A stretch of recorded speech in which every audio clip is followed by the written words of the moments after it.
I love road trips.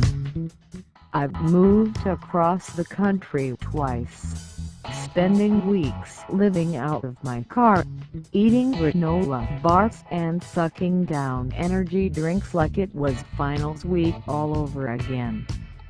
I get a huge kick out of calculating fuel economy, stretching out tanks of gas or diesel until the low fuel light begins to sear itself into my retinas. I try to take each and every one of our long-term vehicles on some such trip. Not long after our 2017 Jaguar F-Pace S arrives, my wife and I decided to see some family in Asheville, North Carolina, roughly 10 hours and 700 miles from our home in suburban Detroit.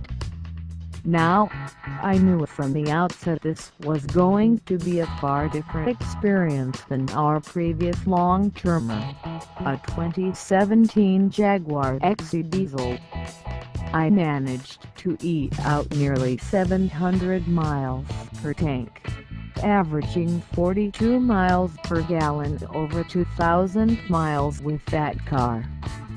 But the 380 horsepower supercharged V6 in the F-Pace is rated at 18 city/23 highway with a combined rating of just 20 miles per gallon.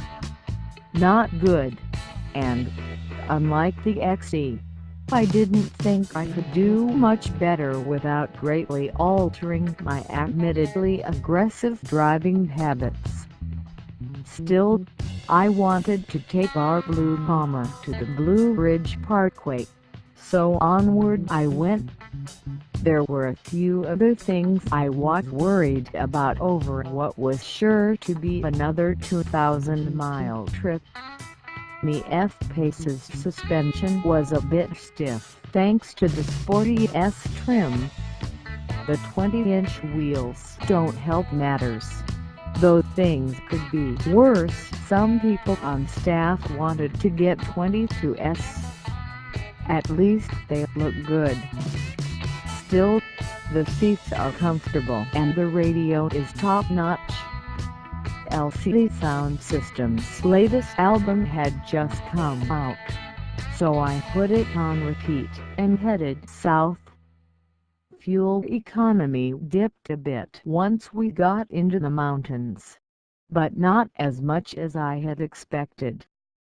The F-Pace has so much power all over the rev range that it never had to work too hard to keep up once the elevation started changing.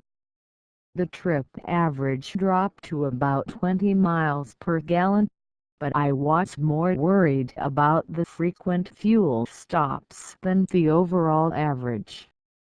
The seats and sound system proved just as wonderful as I'd hoped they would. LCD's new record is phenomenal.